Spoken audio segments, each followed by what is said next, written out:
This is the BS4 podcast, and I'm your host, Bria Villa.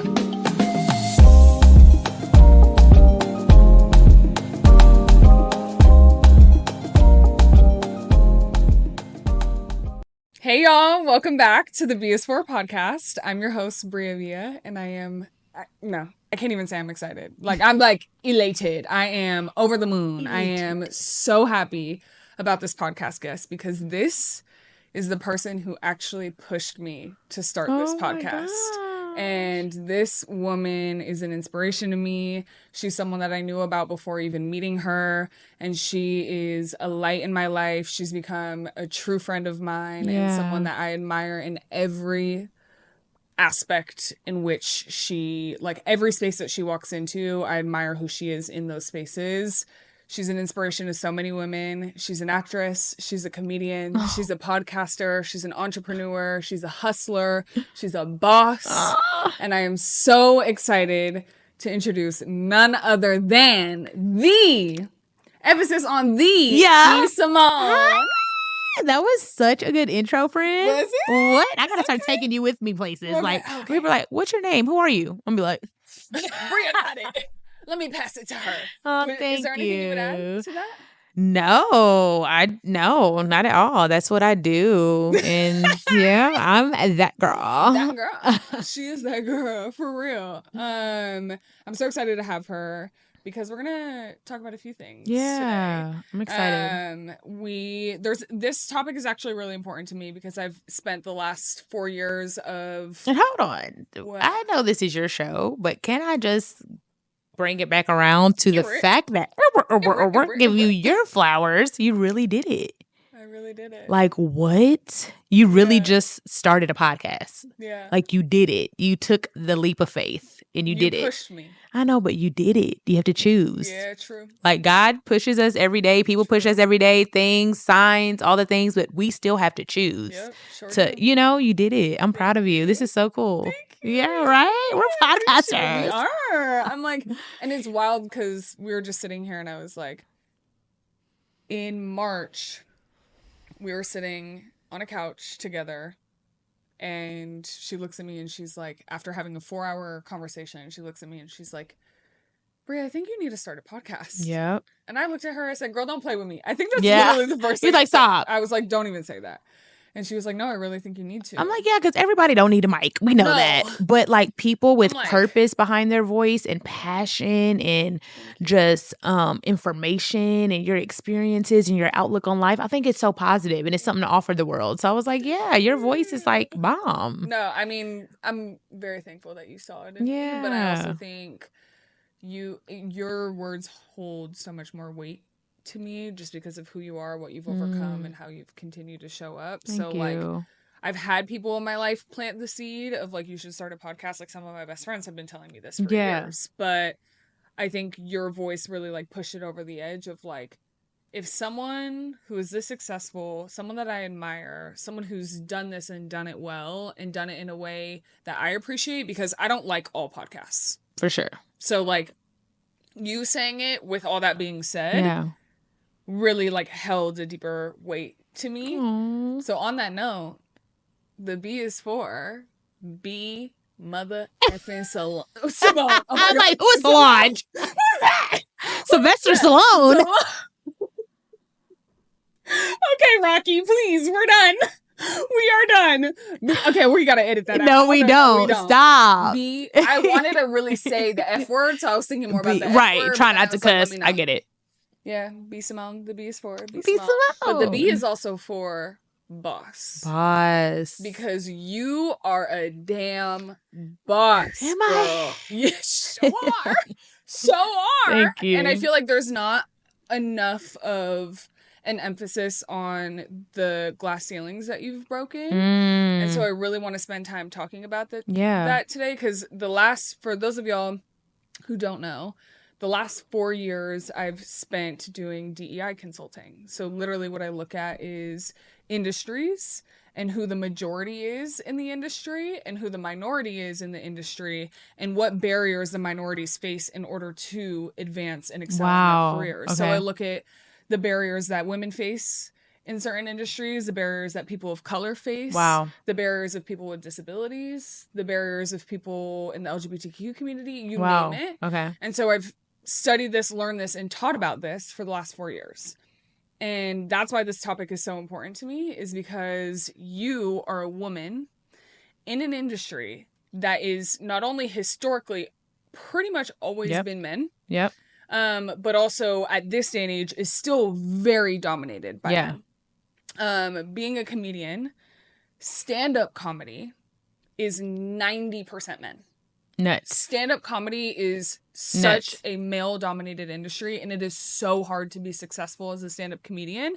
And you've seen how certain women stand-up comedians have had their careers taken, simply because of their take, perspective, and humor as a woman. Yeah, and you still hear it like, oh, you're so funny for a girl.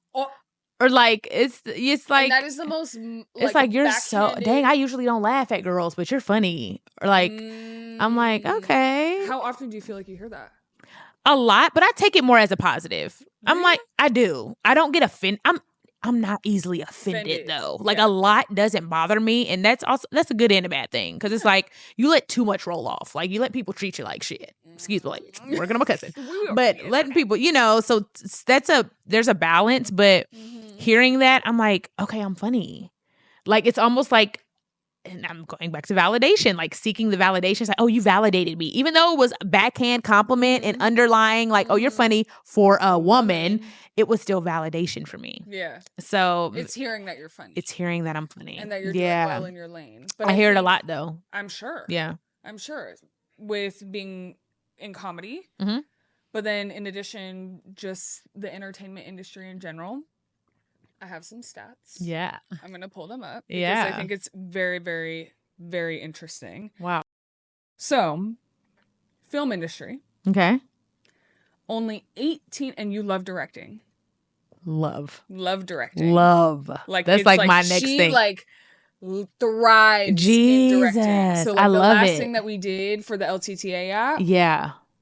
It's coming. Oh my God. Y'all better tune in. Yeah. She loves directing. I see it. her like get in her flow when she's directing. Only 18% of directors are women. Wow. Only 18. Wow. Okay. Only 25% of writers are women. Only 33% of producers of top grossing films in 2023 were women. And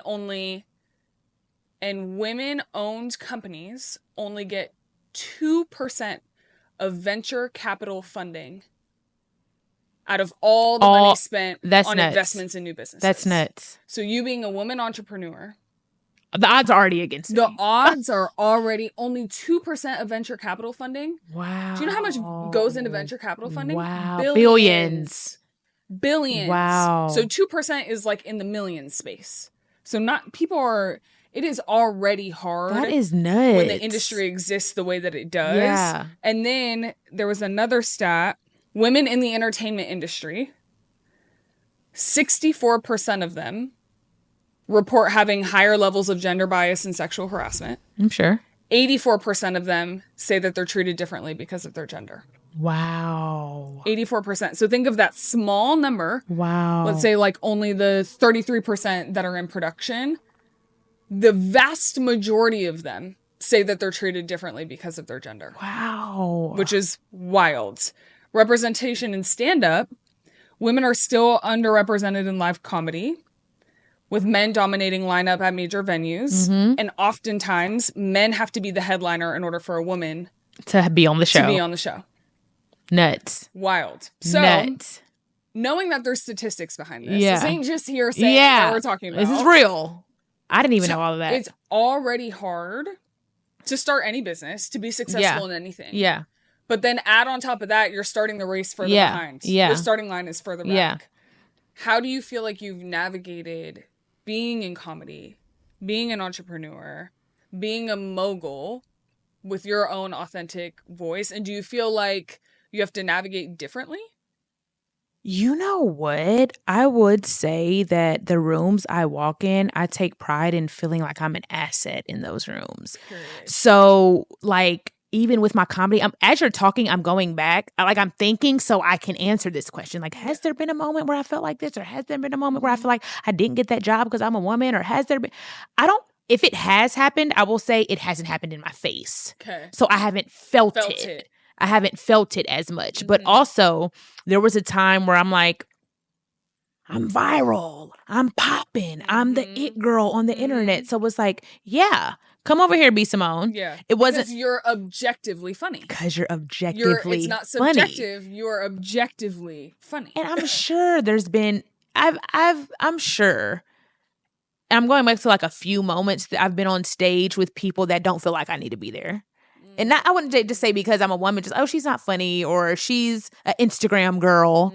She didn't do the groundwork like the OGs. She didn't come up the way the rest of us came up. She's a social media funny. No, I'm opening up for Martin Lawrence, and he gave me my flowers, and he's a legend, and the crowd laughed. So whether I'm doing backflips, whether I'm twerking, whatever I'm doing, if the audience is laughing, that is the goal of a stand-up comic. Now, do you have to perfect the skill of stand-up? Yes. I know I can be funny with my homies and we have inside jokes, we can laugh. Yeah. But to perfect the skill of stand-up comedy and have an hour special and for it to be special, I'm studying that. Yeah. I don't feel like, I could put out a special next year. For me, I'm not there yet.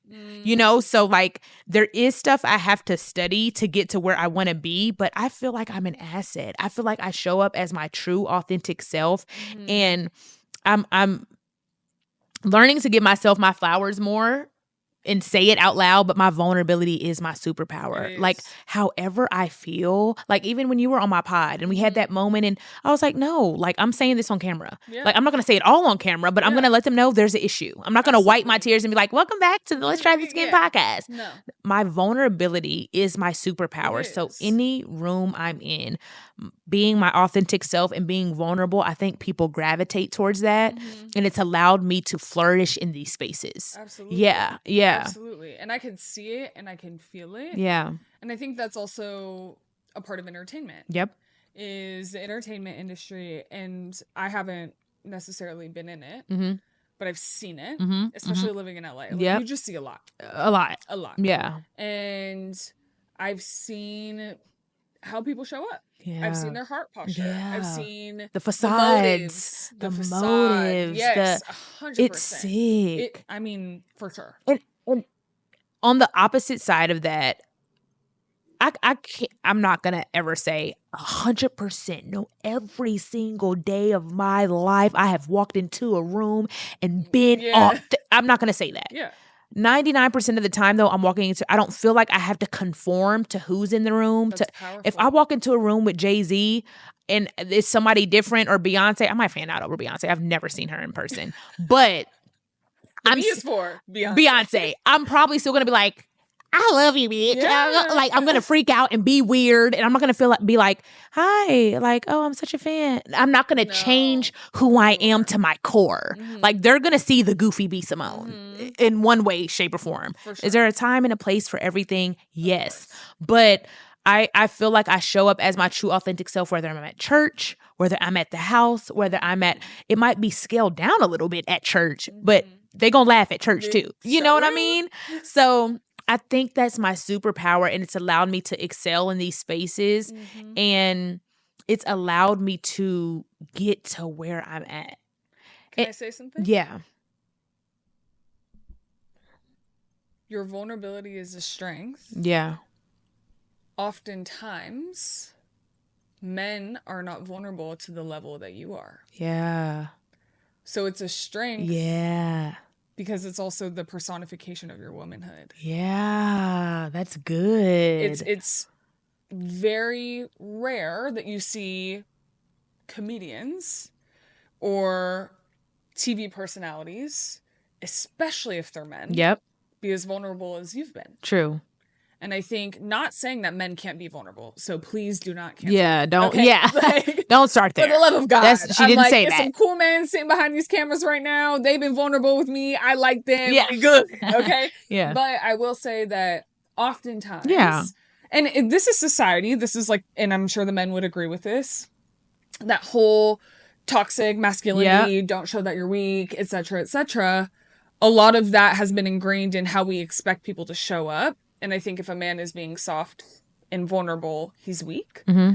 And so I think a differentiator for you, especially in this space, is the fact that you are able to do that and it's genuine. And not a lot of people who are in the industry that you're in do that and do it well. Yeah. And I feel like, guys, when you show up as your true, authentic self and you're not like the motive, like, I will never forget this comedian. My brain is all over the place. So I want to comment on that. But this comedian is a big comedian. He's a big OG. I'm not going to say his name. He mentioned me on a podcast and was like, I heard B Simone was sucking dick to get to the top. I was like, well, whose did I suck? Because I'm still struggling. So I'm sucking the wrong one. Please give me another chance to suck it. Like, no, seriously. It's like, I was like, I'm an idiot then. Because, babe, I am. Clearly, who was I with? And what was I doing? And they didn't take me far enough. I want my head back. Right. So I'm saying that to say. That's so frustrating, though. It is. I really. But, like, when it's like, whatever you answer to, it's like you're offended by that and you feel like something in you is that. I don't worry about that. But I said that to say, when you're your true authentic self and there's no other motive, like I'm going back to being around these men. I'm not trying to fuck you. I'm not trying to be around. Like there's no, I done got some bodies. I done got, my 20s was lit now. But I did it because I liked you. Not because you had money. I should have been fucking with niggas for money. And maybe I'll be a little further. I was dealing with broke niggas because I liked them. Like, stupid. Like, damn. Stupid. But I said that to say, let me bring it back, Braylon. Men can feel that. People can feel that. So when you're showing up as your true, authentic, goofy, whoever, even if you're not goofy, if you're timid, but you're being yourself, if you're shy, but you're being yourself, if you're ambitious, whatever you are, whoever you are in your natural element, like how you are at your house in your most vulnerable state, you show up like that in public, people can receive that. Absolutely. And they feel that. So I feel like I've built great relationships with the opposite sex, with men, platonic relationships. Absolutely. To the point where I can be myself in these spaces and they call me AB, I'm writing, like they hit me up for stuff. We have that relationship to where I don't feel like I'm counted out. For sure. But once again, if I haven't experienced it to my face. Yeah. So if they're having these conversations behind closed doors and without me in the room, it could be happening, totally. But I don't feel it. You know? I mean, that's a blessing. Yeah, it's a blessing. That's a blessing that you don't feel it. I mean, I think, typical comments that are made, especially with successful women, it's like, oh, well, she must have slept her way to the top. For sure. But I do think, especially in the interactions that I've seen, the rooms that you've been in, the elbows that you've rubbed, I feel like, or like whatever, you've rubbed elbows with people. The elbows that you've rubbed. She was not going up to people and rubbing elbows. Like, let me feel this real quick. But I do think that you're very well respected. Thank and I you. think it's because of the authenticity. Yeah. Like, it is very clear that your intentions are not to do whatever to make some money or do whatever to get to the top. You're like, if I get to the top being who I am, it's the greatest gift. Then that's right. That's right. But if I get to the top not being who I am, I know you and I know your heart, and that would never sit right with you. Yeah. Or like, I don't even think that you would ever lean in that way, because that's just not the type of person that you are. You do everything with integrity. Yeah. From what I've seen. Thank you. I mean, I know you well enough now. Yeah. But I feel like it's not easy to navigate though. And I feel like we both, because me included, I have my entire life had really good, close relationships with men. Yeah, same. And I've also had women who have really done a number on me and truthfully, were some of my biggest ops. Yep. And hurt me, and I've gone through a lot of therapy because of it. Hurt me in ways that men have never hurt me. Yep. And so I don't really like the full separation of gender. So that's really not what I'm trying to get at. For sure. But I do think... But the stats are there. You get what I'm saying? Like, systemic... It's real. Is real. Yeah. It really is, and we can't ignore it. And I think it's how you learn to navigate it. Knowing that those barriers exist. Yeah. But I think especially for young entrepreneurs. Yep. Whether you are an entrepreneur or a comedian, you're trying to get into entertainment, no matter what gender you are, like, I want you to keep this in mind as you answer this question. If you feel like you're the only, if you feel like you're one of the few, like, what advice would you give to someone who you feel like is trying to get things off the ground, but doesn't always feel like seen or heard in the spaces that they're trying to step into? I've gone through that, like, going back to, I don't want to take it back to the gender thing, but me being so cool in my true authentic self and being open and not always walking in my feminine or being like kind of the quiet girl. I'm like the loud, rambunctious ghetto. I feel like I put myself in a box before guys can put me in the box of like, she's the homie, she's the sis. I feel that way too. So it's like, I think it's also a defense mechanism. So I can put myself in this box before you reject me on a romantic level. So like, if I do like you, I'm still going to come in and be like okay, homie. Yeah. I'm like, cool. Like, oh no, we don't like each other. I'm his sis. Yeah. Like, you just don't want to be rejected. You know what I mean? So that's fair. I feel like I did that with guy friends because I wanted to feel validated by men because I never was. Wow. So to me, it was the opposite. It's like, not a fear of rejection. To me, it was like, I have a lot of guy friends and I want to show that I can be the cool homegirl, whatever, because I want to feel validated by them. Yeah. And I think now I don't seek that validation the way that I used to. And I'm like, I'm working on that too. Yeah. To know now. But looking back, for sure, I was such a pick-me girl. Yeah, really? Yeah, I own it. Like, I definitely was doing some pick-me shit. Yeah. But that was years ago. Yeah. Like, I'm not the same person anymore. Yeah. But that was a immature version of me who didn't understand her own worth and was definitely like, like, I'm cool. Like, you want to be my friend. Yeah. Like, I'm the cool girl. But at the end of the day, like, as soon as I really started to understand myself, I was like, I don't need any of y'all's validation. Like, if anything, I don't even know why I was doing that with y'all. And like, there's a lot of embarrassment and shame that comes with that. For sure. And I worry about like, oh, when I start doing this and start talking about things and talk about things with the new mindset that I have, I don't want the people from the past who know the old me to be like, that's not who she is. She's a hypocrite. But the reality is I'm not that person anymore. Yep. And like, maybe you're right. Maybe I was doing dumb shit like that like years ago. Yeah. But that's not who I am today. Yeah, I love that. And I feel like, to your point of like fear of rejection, I think how we show up in rooms is often at the level in which we've healed and know ourselves. That's good. And I feel like you have showed up vulnerably, especially in this season. Yeah. Because you've healed and know yourself more. Yeah. But I don't know if Braylon 5 years ago would do that, said the things that you're saying now and talked about the things that you're talking about now and showed up on camera the way that you're showing up for now. Sure. That's good. And to your point, like, well, it's not to your point, but to answer your question, going back to that, like, yeah, the advice. Sorry, my brain. Yeah. No, mine too. I went off, but I was saying that to say, like, the way I show up, I do sometimes still feel like I'm in this small box of goofy women who physically, to society standards, we know opinions are different, but to society standards, is beautiful, successful, but you're goofy. You don't like to dress up every day. You don't do your makeup every day. Like, honestly, if I could walk out the house looking like a nut every day, I would. Same. Like, when I say so comfortable, like, I have no desire to beat my face every day. I have no desire to have my hair done every day.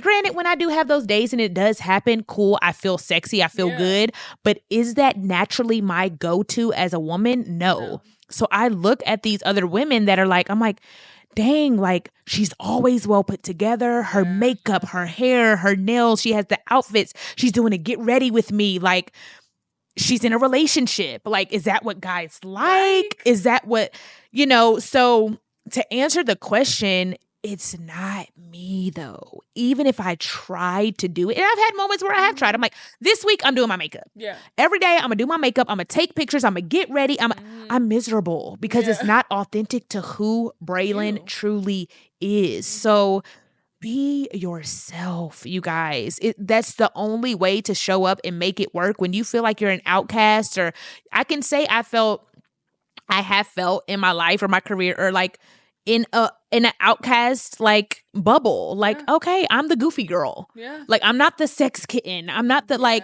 my homegirl. Like, I always go to my homegirl. She's like, I be dancing for my man. Like, she'll turn on music for her man, do a dance. I'm like, I could not I couldn't imagine. I would start dancing like, so you want to have sex? I cannot do this. Like, I'm just too like shy, low key for that. But like, there's a part of me that wants to be that girl, and like, it can come out whenever. But I'm just saying, 99% of the time, that's not me. So I'm not going to force myself to conform to what I think feminine and sexy looks like. Like, my goofiness can be sexy to the right guy. Absolutely. My vulnerability can be sexy to the right guy. Me waking up with no makeup every day can be sexy to the right guy. Wearing sweats and just being chill can be sexy to the right guy. So the more you walk in your truth, the easier it will be for you to find your circle, for you to find your tribe, for you to find your environment. But these things can't come to you and find you when you're not being you. Yes. Like, you're literally attracting the way you show up. Like me, doing makeup, doing hair every day, wearing heels every day. These outfits, I need the Birkin, I need the Chanel, I need the, now I have name brand, but girl, I got Aldo too. Yeah. I got Steve Madden too. So all of that, I'm showing up, I'm going to attract a certain type of man. I'm going to attract a certain type of friend. I'm going to attract a certain type of environment and space. And when you get in those environments and you're like, this is not me. And when you want to be your true authentic self, you're in an environment where you have had to keep up this facade. So it's just, you can't keep it up. It's too hard to keep it up. So my answer is, be you. Yeah. And the right people will find you, the right environment you'll be in, the right scenario, the right time, the right job opportunities. Like, people can't love and find the true you if you're not showing up as yourself in these rooms. You're absolutely right. So yeah, if there's certain things I still have to tweak about myself, like, okay, when you are in a relationship, yes, you're going to have to be, date night. Like, let's get ready. Let's get dressed up. There's compromise, but I don't want to say that you have to, change who you are to your core. Yeah. Trying to fit into a mold. Yeah. Because you think that that's what success would look like. Yeah. Or you think that's what acceptance would look like. Or you think that's what love would look like. Only leads you to being unhappy because you're not truly being yourself. There's like this trend on TikTok right now. And I think it's so interesting. And it's like, to be a woman is to perform. And it's like, wow, this trend of like, that's so interesting. It's so interesting. And it's like these like different examples or like whatever. And again, societal norms. Like, men have to perform too. Men who are very soft and vulnerable feel like they have to perform and be hard. You know what I'm saying? So like, everybody has to perform at some point. Yeah. But I think societally, like, it's always, to your point, a woman has to be beautiful. She has to be put together. She has to have her hair, nails, makeup done in order to be feminine enough. And I struggled myself with, like, when I was younger, I was always super tomboy. Yeah. Like, I always was like a little rough around the edges. Like, I'm still, but I do have this very like sensual side to me. Like, it's like a part, it's been ingrained in me forever. Like, it's just like a part of my energy. But I also do have this, like, I can hang with the guys type thing. So, like, even just, like, the way that I dressed. And, like, now I'm, like, sometimes, and all the tattoos, I'm, like, oh, my gosh, is that, like, so masculine? Yeah. And I'm, like, but to your point, there's a man out there who will think that all the tattoos is feminine and sexy. Yep. Who will think that the grungy outfits are feminine and sexy. Like, there's... It's finding the right people instead of conforming yourself to what you think the right person would.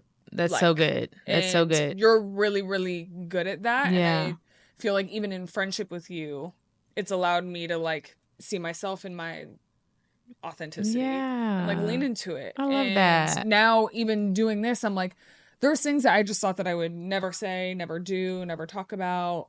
And now I'm at a point where I'm like, I am who I am. This is my life. I am who I am. This is like your virtual diary. My truth is my truth, like you say. It really is. And But it also that comes with finding community that allows you to do feel it. that way. Yep. And I feel like Yep. you've helped create that community. You're a part of that community for me. But yeah. I am really proud of you and just like Thank the you. way that you show up authentically. Yeah. Always. Yeah. Like, and you know what? I'm gonna say it because it's my podcast and I can. Okay. I'm like, what you would say? I'm about to say some shit. What? No, I'm playing. She's scared. She's like, Bria, please. No, but for the people who be in her comments being haters, talking about I be Isn't it so crazy how they don't know me? To go to war in your comments. All my friends do. I really be ready. Monica, like, she'd be like, I'd be ready because I'm like, I cannot believe, like, you cried. This is her life, y'all. Yeah, like this is like very real. And to me, being just like a protective friend and being someone who knows you and admires you, I'd just be ready to fight anybody over you. Yeah. But I also realize that a lot of your truth is your truth and not everybody needs to. People can only accept you in the ways that they can accept themselves. And the people you're called to, I'm working on that now. I was just talking to Shekinah about it in the back. Like, a situation happened that didn't, I'm like, this is not the root of my insecurity. This is not the root of my validation issues. This is not it brought it up, but it's not the root of it. And now I thank God for that situation so I can look in the mirror and face the real issue. Yeah. The real issue. And like, focus on the people that love me. Yeah. Why are you so worried about the small percent that has something negative to say? Yeah. Why does it bother you so much what strangers think about you? Yeah. What do I think about you? Yeah. God is like, well, okay, who do I say you am? Yeah. Who do I say you are? Yes. Like, who are you to me? Who am I? Like, focus on that. Yeah. So I'm getting better at that. And you are. Yeah, I am. I'm like watching it. Good. Like in real time. Good. Like I've been seeing it and I know that I'm going to go on my own journey with this too. Yeah. And at the end of the day, I know I'm not for everyone. Yep. And baby, to be honest, if I'm not for you, you're probably not for me. Come on. So that's so good. At the end of the day, however you cut or slice it, if you find something that you don't like with me, you should really look inside yourself and see what it is about you that you need to heal. And vice versa. And what in me is triggering that in you. Exactly. Because the world is our mirror. Yep. So the things that irritate you is really just somebody, like whatever's irritating you about someone else is really just a trigger deep inside of you that tells you what you need to work on. And we talked about this in your episode. So yeah. I feel like all in all, you are a mogul. Thank you. You are a boss. You show up authentically in every room that you walk in. You belong in every room that you walk in.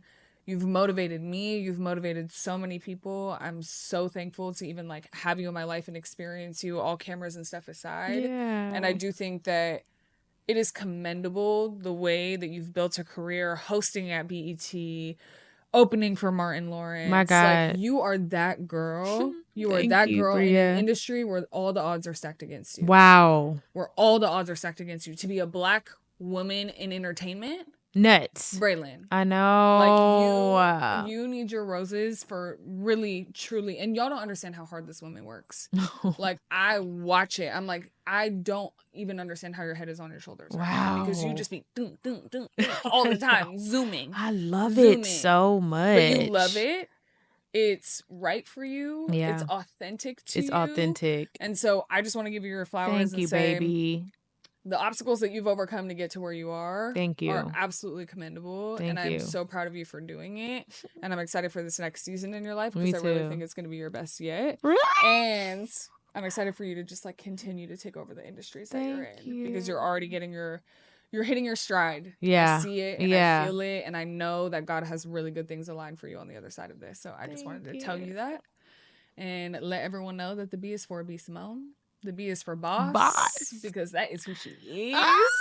And I appreciate you being here. Oh my gosh. I'm so proud of you. Y'all have no idea how difficult it is to take an idea like podcasting in a world and in a market that is super oversaturated right now. Oversaturated. 5 years ago, 10 years ago, I mean, when social media was just starting out, like a decade ago, nobody was a content creator. No. Nobody. Everybody now and their mothers and their grandmothers. It's so much content. Have you guys ever come across a post that you liked before and you're like, when did I like this? Because you can't even remember seeing it. Yeah. It's just like, it's going in one ear, out the other, in one ear, out. It's going so fast because we consume so much content every day. So just for you to put your best foot forward and just try, like, I'm going to try this. Like, it's scary financially. Y'all, people that are starting podcasts, like, I have 6 million followers on Instagram. I have 4 million on TikTok. I have 1 million on YouTube. Let me tell you, I am not in the green in podcasting. The money goes right back into the podcast. I'm not like making thousands of dollars and going to buy a Birkin. I'm not making thousands of dollars and like going to buy bags and shoes and flying. And no, like the money I make, I'm not in the red, but I'm basically breaking even because the money I'm making, I'm putting it back into the team. I'm putting back, we got 3 cameras right here. We got mics. So I'm saying that to say it's a major financial investment, not just time investment, not just like, you know, it's financially taxing. It's fear of comments, what people are going to say. Is it going to receive me? A lot of the like stuff, like editing I'm doing myself. That's crazy, Bria. Yeah. That is nuts. Because you know, I'm a nerd. I like to learn. So I want to like know how to do everything before I you delegate so you can check them. Yeah. I'll be doing the opposite. I just delegate and I'm like, oh, okay. Like, the upload is a week late. Yeah. Oh, it must have been how did that happen? Yeah. And I just have to listen to hope they're telling the truth. Yeah. But you're doing it the right way. But, you know, I wanted to give you your flowers and just say you're doing great. You're doing great. This is so cool. I cannot wait to see what it does, what we do together. I'm so happy to be here and support you. This is just really cool. I'm very thankful for you. And you're a great podcaster. You're a great interviewer. You did 3 interviews today. Yeah. And I'm like, you're just a great conversationalist. And I think that's what makes podcasting great. Like having your opinion, having your input on certain topics and being able to keep a conversation going, which podcasting has challenged me. Before I had a co-host. So I had somebody to pick up the slack if I'm sleepy or drained or like somebody to jump in. Don't know where to go next. Don't know where, it's awkward silence. They can jump in. But now it's like you're by yourself. Like being a good interviewer is important. And I've learned a lot. I've learned like in the comments, people are like, stop talking over the guest. But I get so excited on the mic and I'm like, yeah girl, me too. They're like, be quiet, let the guest. So I'm learning to like, okay, like nod your head, stop talking so much, you know, just little things. So I commend you on just trying. Thank you. You're just trying. And you didn't just try, you did. You delivered. Like it's not easy from a podcaster to a podcaster. Like this world. It's not. And then you're just like, even with you guys, you might see the numbers and see it as successful, but I'm still like, I have those moments where I'm like, this has to take off. Yeah. Like, I know I'm doing well, but I'm not like, fuck. Like, when is the big brand deals coming in? When is the $100,000 months coming in? Like, I need some money. Like, this is all coming out of my account. For sure. Like, I don't have an investor. I don't have a man. I don't have, you know, so. I feel you. You're doing it. Thank you. You're doing it. I'm so proud of you. And this is going to be, I just love the idea. I love the name. It's just chef's kiss. Thank you. Chef's kiss, girl. When you told me the name, I was like, fire. You know, my marketing brain. I'm like, I know. That's it. That's it. Thank you. Yeah. So this is it. You. Thank you for giving me the push. And at the end of the day, for people watching, especially coming from 2 people who have taken a lot of risks in life and done things that we didn't even think that we could do and ended up in rooms that we never thought we'd be in. Yeah. I think bet on yourself and double down. That's it. Bet on yourself. Go time. And double down. And success may not look the same in every avenue. Yep. And it may not feel the same in every milestone. Yep. But there is something powerful about having a dream and following it. Yeah. And it feels good when you do something and you take an idea and bring it to the natural realm. Yep. Like, it's fire. Yep. So, yeah. I appreciate you. Oh, I love you. This was so good. So much. You better have stats, you little nerd. You know Bria is my nerd, boy. I am a nerd, like truly. That's my girl. My heart. What? Tell them what you did on ChatGPT real quick before we go. Okay. This is like perfect timing, actually. Well, I think that AI is really cool. I think that there's a lot of people who have a lot of fear around AI, Mhm. but I've done a lot of research on AI and it's not as scary as what y'all think. Mhm. Just to let y'all know. Mhm. Anyways, I think it's cool and I like to test it all the time. I do too, though. I'd be testing it. Yeah. And then I ask where its sources are from so I can go check myself. And sometimes it's wrong. So like, don't trust AI with everything. Wow. Okay. Like sometimes the sources that it's pulling from are not accurate sources. Okay. So like you still have to do your own research. Okay. But I asked ChatGPT, I said, I just want to see what it says. I said, from what you know about me, because ChatGPT logs information that you share with it, you have to log in, it creates an account for you, and then it remembers some of the personal information that you share to give you more curated responses. I asked ChatGPT, based on what you know about me and what you know about B Simone, what are topics that we should talk about on this podcast? Because I just wanted to see. Listen to what it said. This is going to be nuts. It's nuts. It says, with B Simone, there's a lot of great ground to cover in a podcast, especially her unique blend of comedy, entrepreneurship, and focus on self-love and growth. Here are some ideas for the episode. Ready? The journey to self-made success. B Simone has an inspiring story going from sleeping on the floor to building her brand, which resonates with many. Discuss the highs and lows of her journey and defining moments that pushed her forward. Not a robot about to make me cry. Oh, wait. It keeps going. It keeps going. Ready? 2. Confidence and authenticity in the public sphere. B Simone has a distinctive style and voice. You could explore how she balances being true to herself with handling public scrutiny. For both of you, what is it like being a Black woman and a Latina woman in the public eye? Ready? 3. Self-love and self-worth as a foundation for success. Both of you are advocates for self-love. This topic could be a deep dive into each of you, how each of you found self-worth, how foundation impacted your careers, relationships, overall well-being. Wow. The realities of being a woman in business, which is where this idea came from. Discuss the challenges navigating male-dominated industries, because we've both done so, just in different industries. Wow. Manifestation and vision. Since she's vocal about her belief in manifestation and goal setting, dive into what manifestation means for each of you. Right? Because I ask ChatGPT about a lot of manifestation stuff too.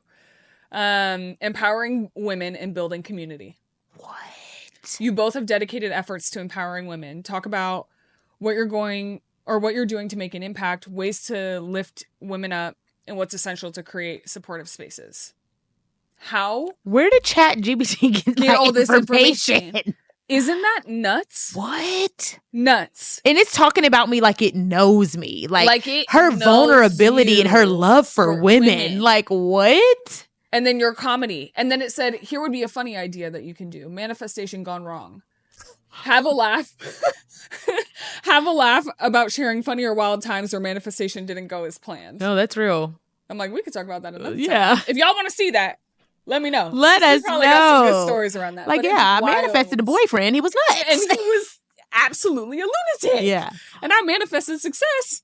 Yeah. And I done got some gray hairs and bald spot because of it. No, I'm just kidding. But I think, like, all in all, that was AI cool. is really cool. I think utilizing it for good, intention is everything, is powerful. But it's really cool to see what your footprint is online. That's and amazing. How it like gives you that. And the fact that even though there's a lot of noise, that's what they pulled up. It still up. sees the best that you are. Wow. Wild. So wild. So if any of y'all like any of those topics, let us know, because maybe we'll do we can come episode. back. But this was such a good episode. I appreciate you so much. I love you. This was so good. Y'all make sure that, of course, go support her.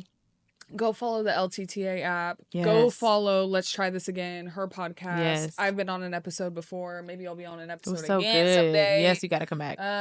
But all in all, give this woman her flowers. Thank you. She absolutely deserves it. I love you. The B is thank for. You for being here. The B is for. Appreciate y'all. See you next week. Bye. Bye. Good job, baby. So good.